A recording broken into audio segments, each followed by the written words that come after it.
How's everybody doing? It's Hank back with another Two Birds and a Third short discussion. This short discussion is going to be a rant, and it's going to be a rant towards the idiotic people making idiotic statements like, why is Nelson Agholor still on this team? Let me first of all preface this with me saying that I don't like Nelson Agholor, okay? We drafted Nelson Agholor too early. The production of a first-round draft pick should not be 3 touchdowns in 2 seasons. I think in both of the last 2 seasons, he's had, 300, 400 yards for both seasons. It's not worth it, right? It wasn't worth that first overall pick. But a lot of people, a lot of mental midgets, making mental midget statements as a part of mental midgetdom. I understand you're an Eagles fan. I understand you care about this team. But let's leave the critical thinking to the smart people. So here's the thing, right? Why is Nelson Agholor on this team? Okay, it's very simple, and I'm going to break it down one time and one time only. Okay? Nelson Agholor will be worth $4.6 million if we cut him today. And we don't have that much cap space. Okay, I think the cap space is somewhere between 1 to 2 million. And I know we can really break down that by cutting a few of our players before the season starts.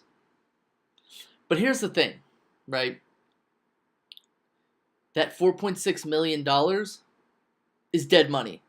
Completely dead money if we cut Nelson Agholor. Now, we are a rebuilding football team right now. Okay, we've got a lot of new, young, and key components to our team. But we're about one more draft away from being a possible playoff contender, right? Next season, we have a good chance of being 8-8, 9-7, but that's not going to be enough to make it to the playoffs. We need a whole nother draft, okay? That's why. $4.6 million is too much of a cap hit. So it's actually a smarter idea to keep the guy on the team and not take that cap hit. And who knows? Nelson Agholor could play better. He might not. Who knows? I do agree that in OTAs he has played better, but at the same time, OTAs is OTAs. Okay, a lot of people look good in OTAs that don't look good during the regular season or in preseason. Now, why isn't Jeremy Maclin being considered for this team? Okay, and again, it's a very simple reason. So get all the wax out of your ears so you can really listen.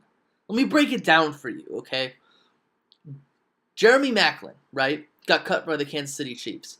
Look at our roster, okay? You got 2 receivers in the draft, 2 receivers in free agency, kept 2 receivers from last year. One of our running backs became a wide receiver. You have Darren Sproles, who can play slot receiver. You could possibly have Donnell Pumphrey play slot receiver as well. Where's the room for a receiver? Really, just tell me. Where's the room for a receiver?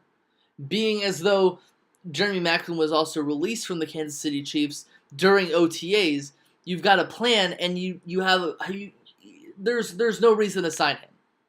There's no reason. Would I like Jeremy Maclin? Yes. Is his jersey rotting in my closet thanks to Chimp Kelly? Yeah. But this isn't Madden. I don't think people understand that this isn't Madden. Okay? He's also coming off of a leg injury. All things considered, we're going to have to pay him $8 to $10 million.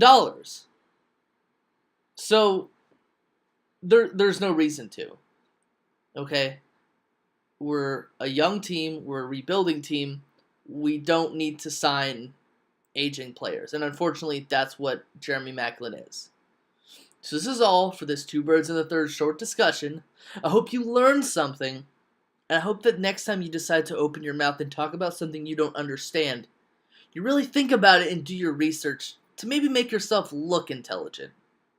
Everyone have a nice day. I'll be back within the weekend or in the week with more content.